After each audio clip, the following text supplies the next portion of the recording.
Assalamualaikum warahmatullahi wabarakatuh. Salam Pancasila, Om Swastiastu, Namo Buddhaya, dan salam kebajikan.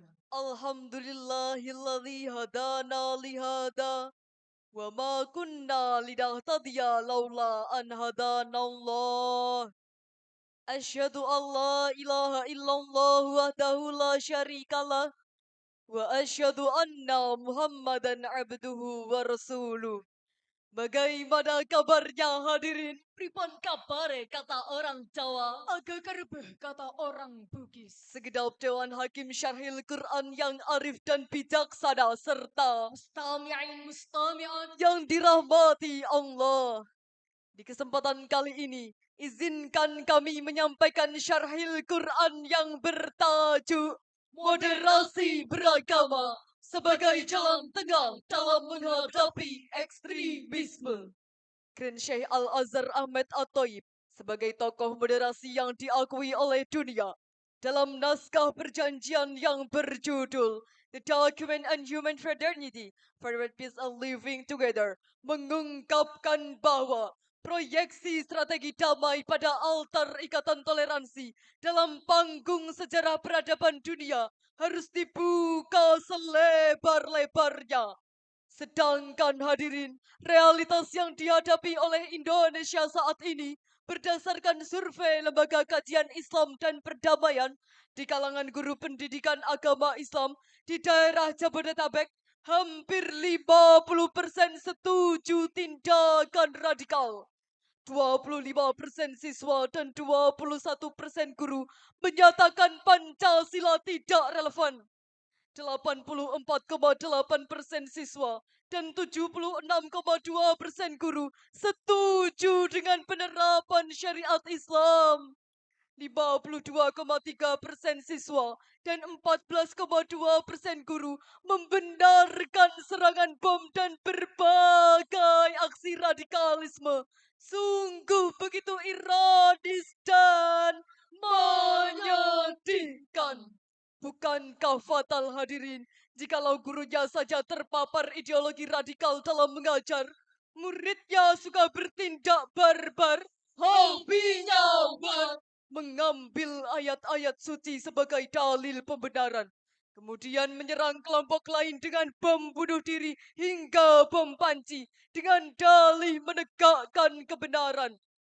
Bukankah secara sadar kita pahami bahwa agama datang untuk memperbaiki kerusakan, akan tetapi justru dijadikan alasan untuk melakukan kerusuhan? Bukankah Gus Dur mengatakan memuliakan manusia, berarti memuliakan penciptanya, merendahkan dan menistakan manusia. berarti merendahkan dan menistakan penciptanya? Jikalau kita pahami hadirin, moderasi beragama telah menjadi salah satu program prioritas nasional. Sebagai sebuah program, upaya ini memoderasi penganut agama agar Memahami dan mengamalkan ajaran-ajaran agamanya, tidak terjebak pada dua kutub ekstrim, baik yang terlalu ketat atau yang terlalu longgar. Demikian, dengan adanya pihak-pihak yang berbeda itu, mereka aktif mencari titik temu dan menggalang kerjasama untuk membangun keutuhan bangsa, menciptakan harmoni sosial, serta perdamaian dunia. Dalam konteks kehidupan berbangsa dan bernegara, moderasi beragama menjadi pilar persatuan, jalan tengah dari berbagai bentuk kemajemukan. Karena moderasi bukan meja statis untuk sekedar berbicara, tetapi membangun kerjasama dengan tangan terbuka. tidak kaku dalam berpedoman, tidak kasar dalam tindakan, Juga tidak mencampurkan akidah keyakinan. Oleh karenanya hadirin, di dalam menyikapi hal tersebut, renungkanlah firman Allah dalam Al-Quran Surah Al-Baqarah ayat 143.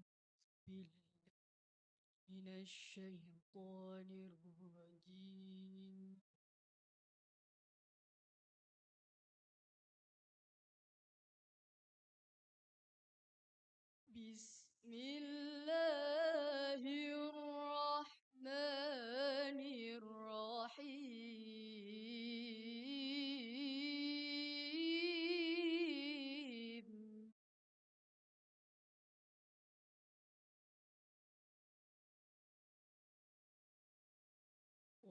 وكذلك جعلناكم أمة وسطا لتكونوا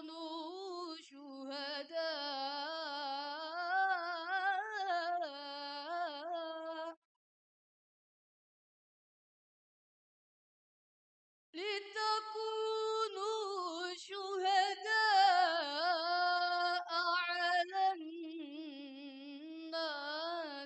ويكون الرسول عليكم شهيدا. Hamba berlindung di bawah kuasa-Mu ya Allah, dari usikan syaitan yang terkutuk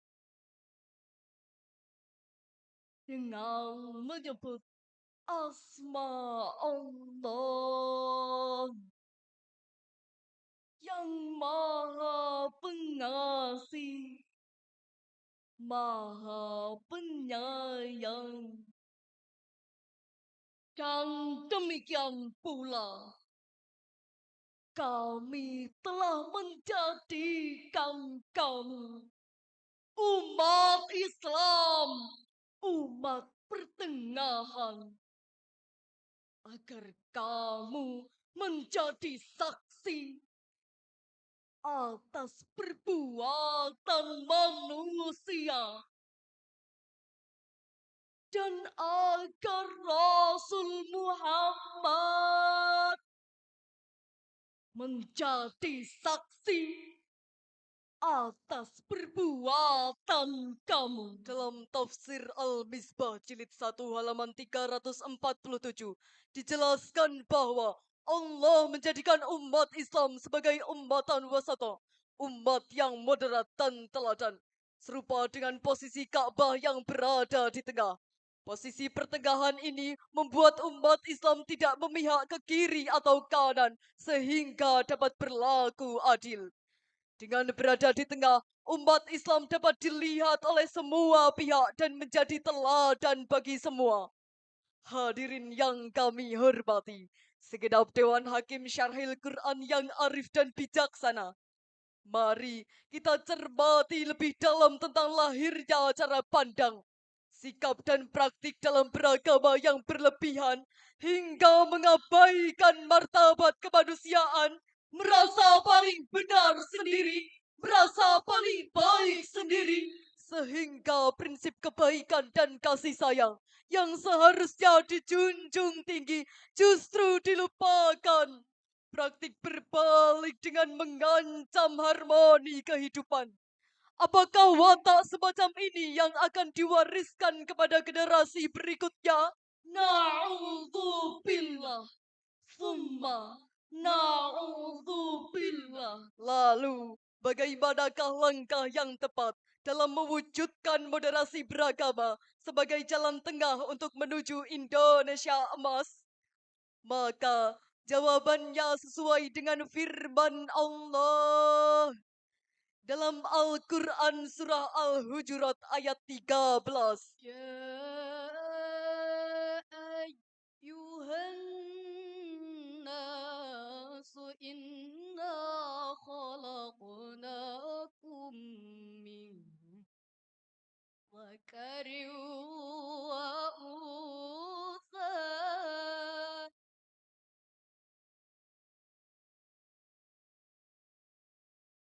Inna khalaqnakum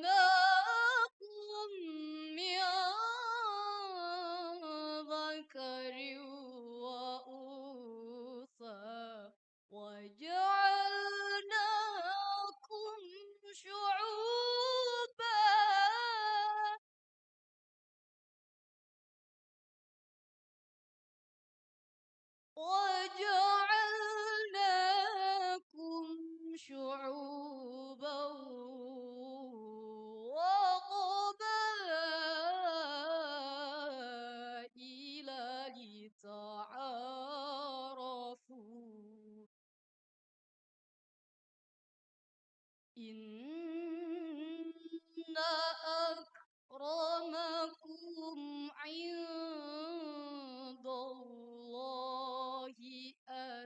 atqakum. Innallaha alimun khabir.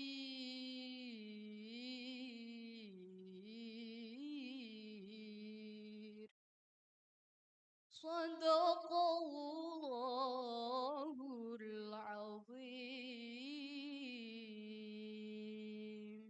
Wahai manusia, sungguh kami telah menciptakan kamu dari seorang laki-laki dan seorang perempuan. Kemudian kami telah menjadikan kamu berbangsa-bangsa dan bersuku-suku agar kamu saling mengenal. Sesungguhnya yang paling mulia di antara kamu di sisi Allah adalah orang yang paling bertakwa. Sesungguhnya Allah Maha mengetahui lagi Maha teliti. Maha benar Allah atas segala firman-Nya. Abu Malik Al-Asy'ari meriwayatkan dari Rasulullah, bukan pada pangkat Tuhan menatap, bukan pula nasab meski silsilahmu rapat.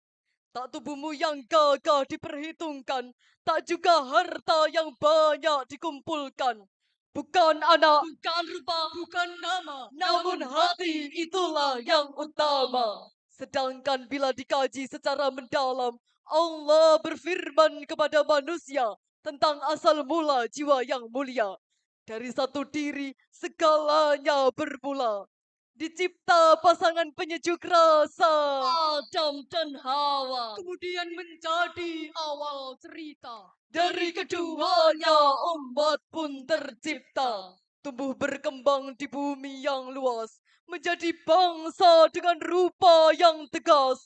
Berbangsa-bangsa, bersuku-suku. Namun hakikatnya satu. Asal usulmu. Dalam istilah bahasa Arab, kalimah sya'bun lebih luas dibandingkan kalimah kabilah dan kalimah kaum. Sehingga ayat ini lebih mujmal dan universal kepada seluruh umat manusia. Lalu, pertanyaan paling dasar hadirin, bagaimanakah taktik praktis dan solutif terkait moderasi dalam melawan ekstremisme? Senada dengan kesimpulan syarhil Quran kami sebagai berikut. Pertama, menghormati perbedaan. Perbedaan bukan alasan untuk bertikai, apalagi bercerai-berai, melainkan rahmat yang harus dipahami dan disyukuri. Kedua, menolak segala aksi kekerasan, karena Islam bukan agama yang berperang tanpa alasan, dan agama menganjurkan untuk bermusyawarah daripada mengangkat busur panah. Terakhir, ramah dalam menerima tradisi dan budaya dalam perilaku keagamaan selagi tidak menciderai iman. Berlayar perahu di tengah samudera, menjaga arah dengan kompas yang nyata. Ekstremisme bukan jalan bijaksana, Moderasi lebih pancarkan makna.